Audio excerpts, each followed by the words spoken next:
Marsha, it's so good to see you again. It's great to see you, Monica. Thank you for the opportunity. Yes, I'm really excited to be able to talk to you. I know that it's been about a month since our first conversation, I believe, Mhm. but I if I can just recount my experience of knowing who you are and what you're doing, and Okay. just to kind of put that out there. The first time I think I've heard your name or maybe seen you come across the CSAT listserv several times. And then when one of my clients mentioned your name to me, she said, Monica, you talk a lot about joy, and I know you really follow the life model. And she said, I don't know if you've ever looked at what Marsha Means is doing, but you're going to want to do that. I think she is following the life model as well. And so I got excited in that session. And of course, as a busy therapist, didn't look into it as quickly as I wanted. But then when I talked to Claire, right? I think Claire, Karen. Karen, yeah, Claire's in South Africa. Karen is in Scotland. Scotland. Yes. She's from South Africa, but she lives in Scotland. Okay, so yeah, she's all over the world, and she was one of your associates, and you trained her in some life model information. I told her about it and she dove in. She dove in. And so when I was doing an interview with her, she mentioned you, and I got so excited thinking, please introduce me.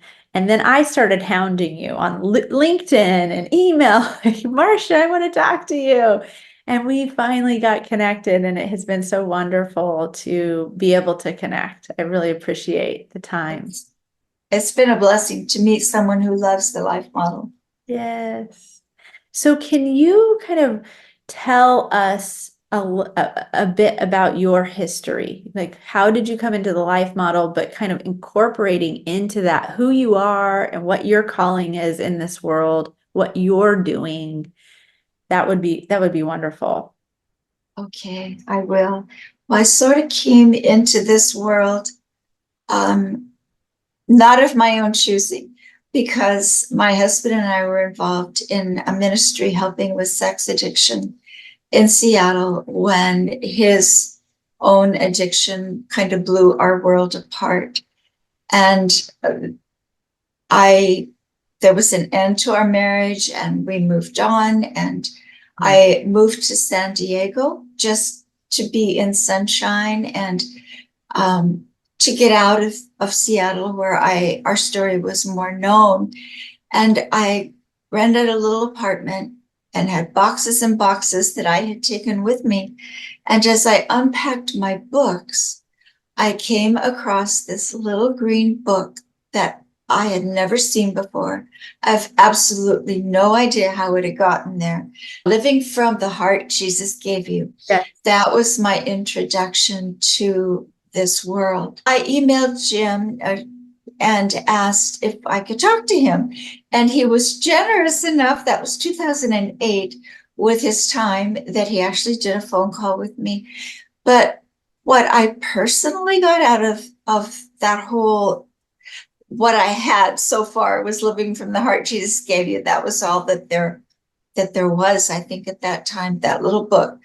What I gained from that was, when my life in Seattle ended in 2004, uh, I was already trained as a marriage and family therapist. I was already working in the arena of sex addiction, particularly in the Christian world. And I missed my husband. I missed my life. I missed my friends. Everything was sort of taken out of my life at the time that we lost our life together. So it was a lonely time of trying to heal away from family and in a new community. And I was still doing groups. I had developed my own website, was meeting with partners of sex addicts, and I began to introduce what I had gained from the little book, Living from the Heart Jesus Gave You. And I remember one of the things that stuck with me, and well, several things stuck with me at that point was to heal from addiction or trauma, your joy level needs to be higher than your pain level. And I love that. And there was an emphasis on joy, even in that little book, not as much as Chris Corsi is doing it now, but there was that element. I'm going to take a drink. Yes, please. And another thing I loved about it from just my own experience in life is my father was a Baptist minister in a really fundamentalist strain of the Baptist world. And I literally was not allowed to take psychology or sociology in high school. And that was confusing because when I went into the counselor's office the last years of high school and wanted to find out, what skills, what my personality was suited with, a field to pursue, it was social work. But I'd been kind of taught it was of the devil. And so it was wonderful to find Living from the Heart Jesus Gave You, because that team melded the Christian teachings with psychology teachings and showed me that they're not on opposite ends of the spectrum, that God had already, because of the way he created us and our brains and the fact that we were created for connection. Suddenly the theology that I learned growing up, the doctrine, it expanded it because it wove in a better understanding of Eastern thinking. And that is the part of the world where Christianity was birthed. It was in the Middle East. So there are concepts like meditation. There are verses in the Bible that use that word, but now I have a much broader understanding and foundation of what those verses mean. In a way, it makes the Bible, scripture, doctrine, theology, whatever one wants to call it, a lot more alive, and makes it now a healing environment.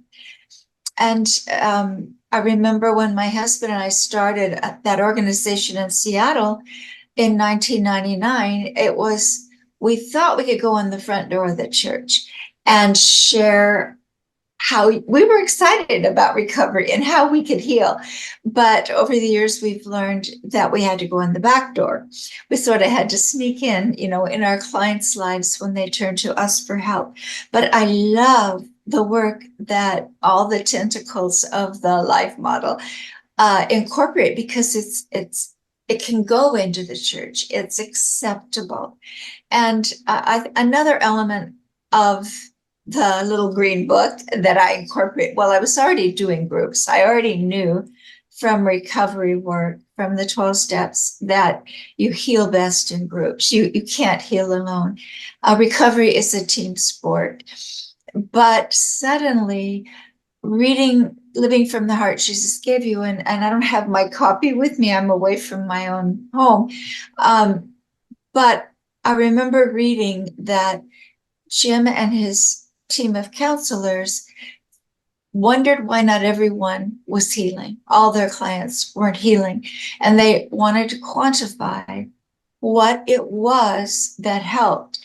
And what came out of their staff meetings and trying to quantify it was the people who had someone outside of therapy, people who had a good support system, connections, belonging, all the things, support, all the things that we have valued about the life model, that those people were the ones healing. So very much I incorporate into my work, and my team incorporates, recovery is a team sport. It takes a community to blossom into being who God created you to be. And that those connections are joyful connections if we know how to incorporate what we've learned. Yes. Yes, that is so true. And I'm connecting with what you're saying right now because I had a similar experience just growing up in the church, right? And then being in psychology and feeling like I had half of my body in one and half of my body in another, and felt such validation and confirmation when I came across Living from the Heart Jesus Gave You, that I came across the white copy, Okay. the newer edition, right? But you are one of the first, to get a hold of the information there, and what an amazing experience you had.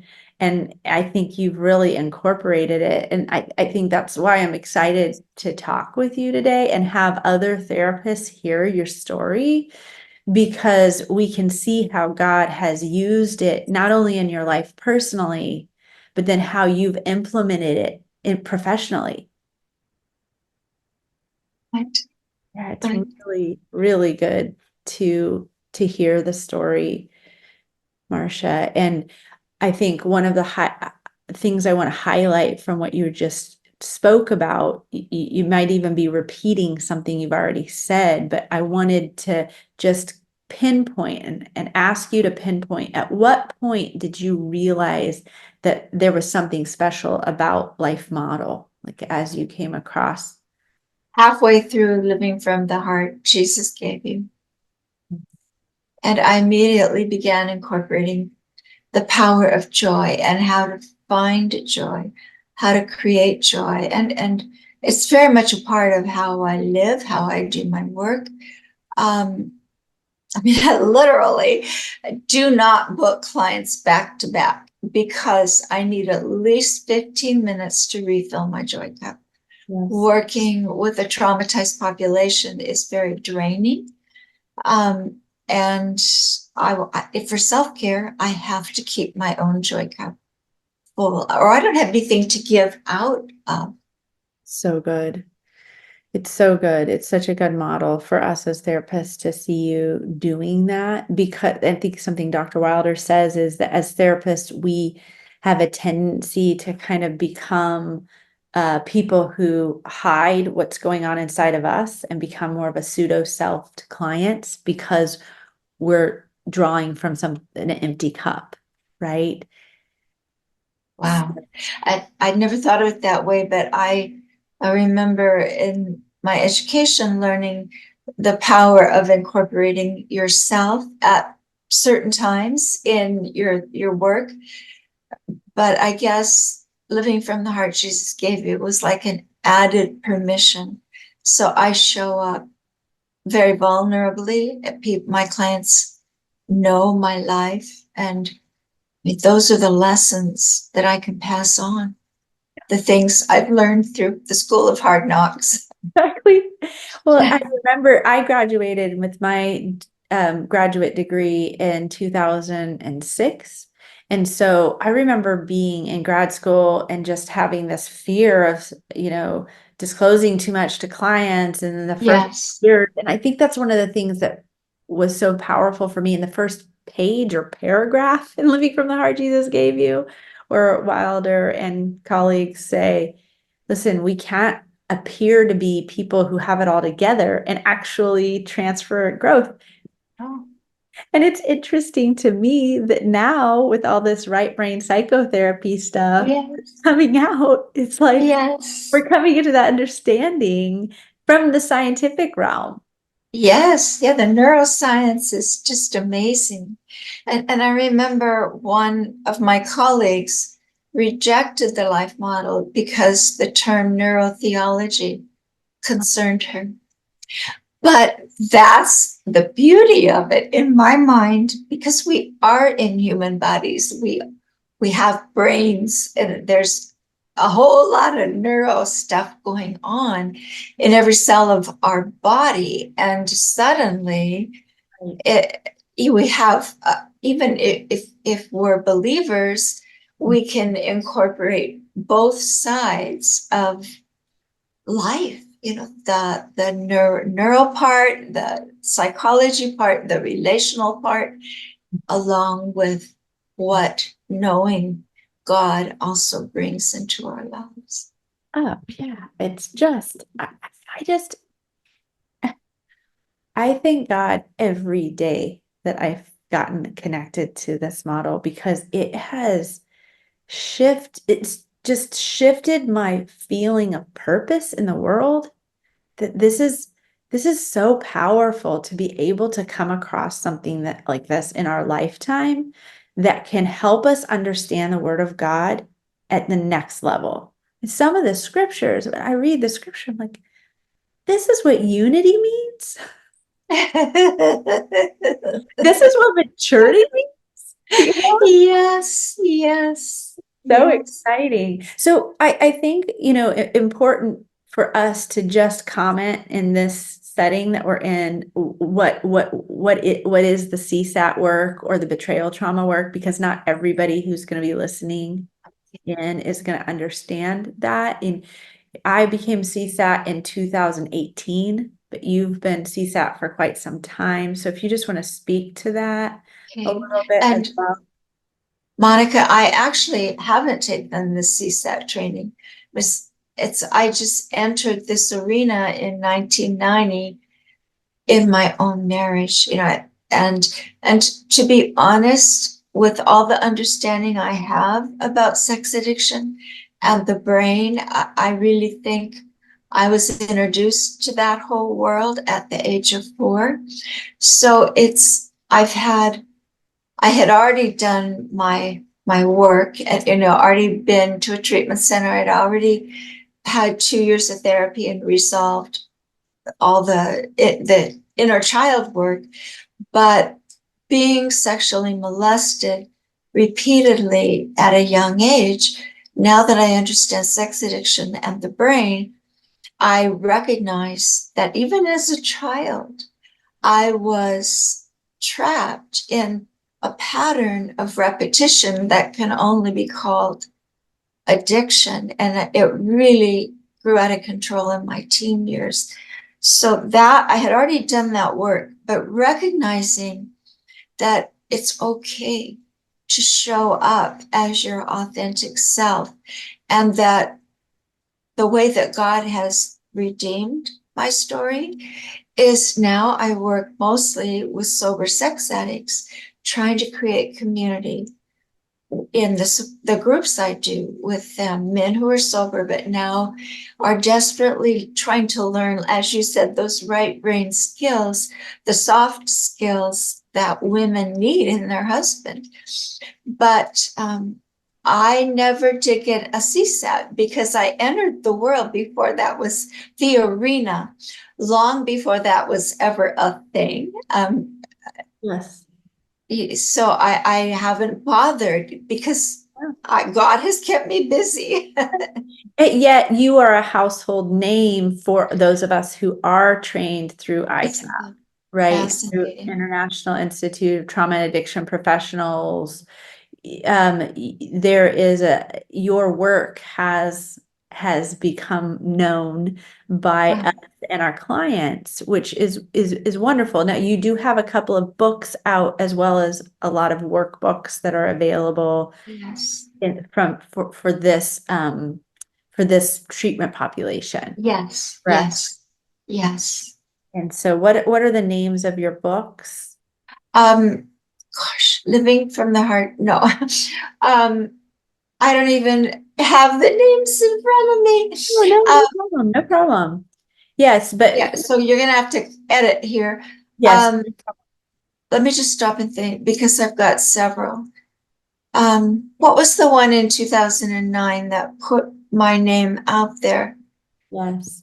I Your know. sexually addicted spouse, how partners can cope and heal. Yeah. So if we can start that little question over again.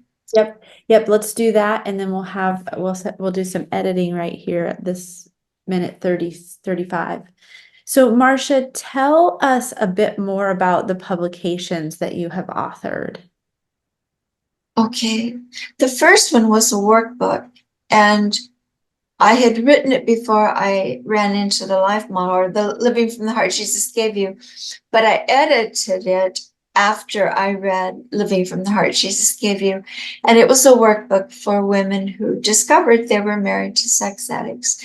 And that was the population I worked with. So I'm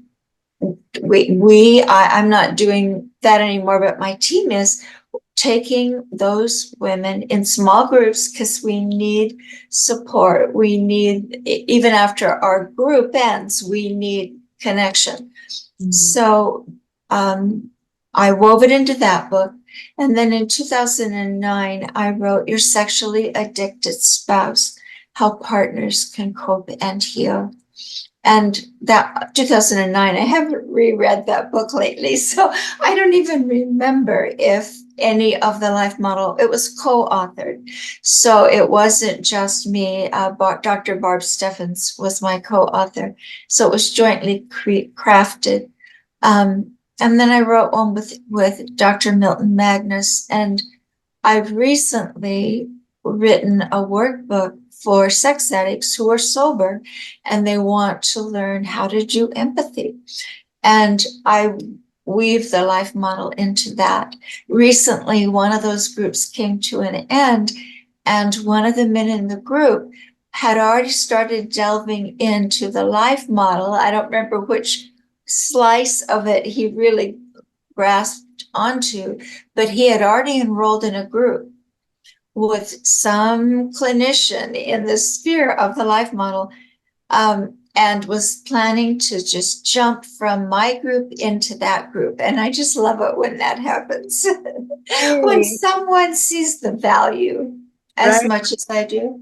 Exactly. Yeah. So that's what I've noticed too in working with clients is I can be excited about it and tell them about it, but for certain people, they grab it and it goes next level. And it's really funny when the client will be kind of annoyed with it or not want it. I mean, I'm thinking of a couple clients that I said, why don't you read this book? And they first read it like, I don't like it. And then Right. all of a sudden something happens inside of them and they start reading like gangbusters, just Wow. I haven't had that oh, experience. it's That's so great.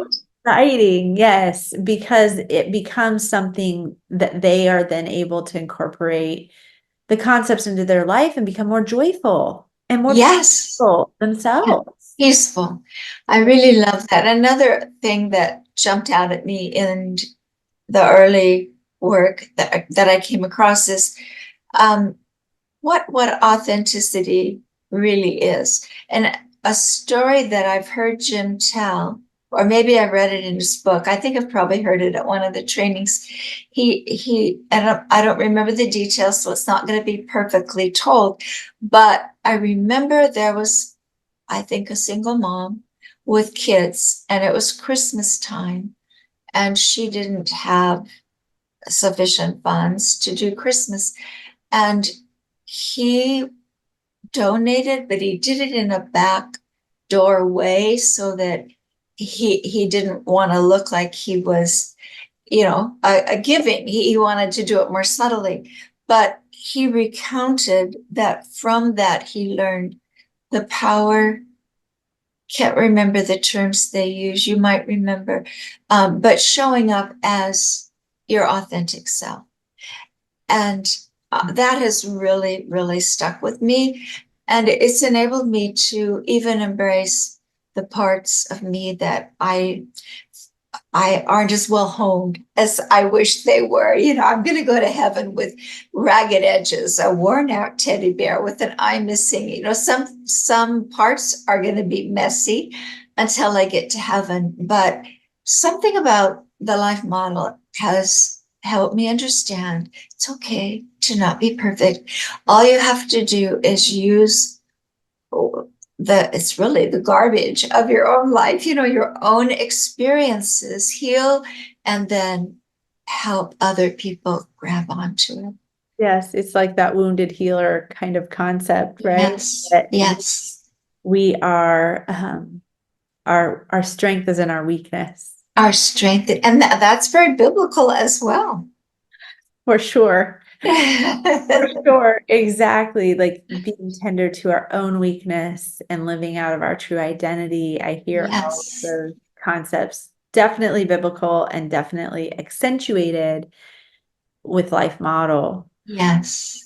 Now, I'm thinking a final question to ask today, maybe around what you think therapists just now coming into finding out about the model need to know. Like what I've noticed as we've gone to several conferences and have booths and just have been networking with lots of therapists, that either people know about it like you do and they've found it on their own and they're excited about it and have been running with it for quite some time, or maybe even if they're newer to it.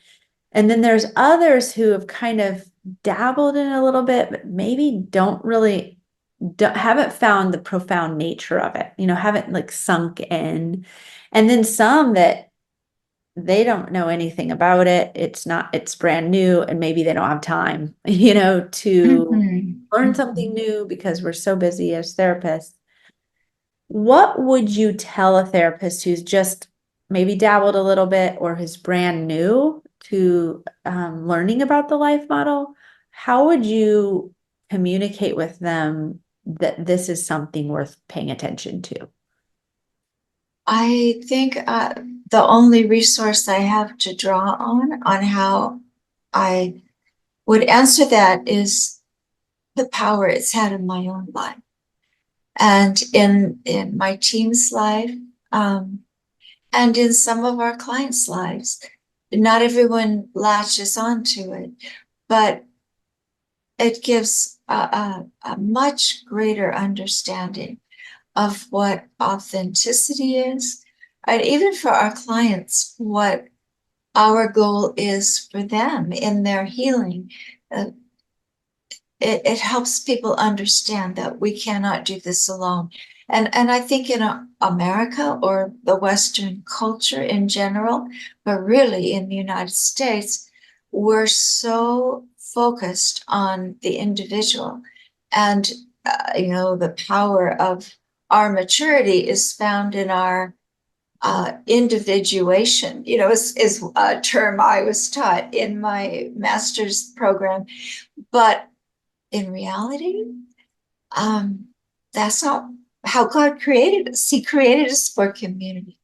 Right. And I often think, God created Adam, and Adam had God to talk to and walk with in the Garden of Eden. And yet God saw that he was lonely and he needed a partner, and he created Eve. So if God, even God, can recognize that he created us for connection and that we thrive in community, then the United States has it all wrong, I think. And that's part of why I live in Mexico whenever I can, because it's very different there. Okay. Okay. Yes, that was well said. That was well said. It's so true. I've experienced the same thing. And, Life Model doesn't have a lot of evidence-based research studies at this point. Like maybe EMDR, IFS might. And yet, what we know is it's working in us and we want to transfer it. We want to get the research. We're working on that on the back end, but we know that it's working because we've experienced it and we've seen it work in the lives of the people we train as therapists, and we've seen it work in the lives of our clients. Yes, yes. And I've really seen evidence of it working in Dr. Carl Lehman's sessions. Yeah. And to me, those are, they might not meet credentialing displays of the fact that it does indeed work. But if you've ever watched his videos of Emmanuel processing, where he's taking a client through that, Yes. and then he has them come back 18 months later and share whether or not it took, did it hold? Yes. And it did. So that is enough evidence for me Yes. to say that model works. Yes. Yes. The Emmanuel approach, just incredible conceptualization of helping to heal a human soul. And you did that training years ago under Carl. Um, it's I don't know, maybe 8 years ago, I think. Okay, and you actually do the Emmanuel approach with clients. I don't because I work over Zoom, Yeah. but two of my coaches do. They've both been trained too, and they felt comfortable doing it over Zoom. I just have a hesitation. I don't want to take someone where I can't Yes. help them, walk back out. I'm not with them in person. So I just professionally, I don't want to take that risk. Yes. But two of my team members they're coaches. So it's not as it's not as legal, for them. I'm the one that will get the big fines and possibly a prison sentence if I hurt a client. So I just don't feel You're more brave careful. enough. But I'm I've more noticed cautious. a lot more EMDR and things like that happening via Zoom, especially after COVID, Yes, right? yes, yes, I hear you loud and clear on that. So yeah, I love it that you've been trained with a manual approach as well, and that you have your coaches doing it. I'm so thankful that you and I were able to get connected so I could tell you what we're doing here. yes, I really do feel like it's part of your legacy as well it as one of is. the pioneers in the model of implementing it into your practice and with your coaches. And so I'm really appreciative that we've been able to be together and that you were willing to do this call today. Thank you so much, Marsha. Thank you so much, Monica. I've enjoyed it and appreciate the opportunity. Thanks for tuning in to this week's episode of The Place Therapists Grow. We hope you will join us next Monday. To expand your knowledge and continue your growth journey, go to cftinstitute.com and take our assessment. See you next time.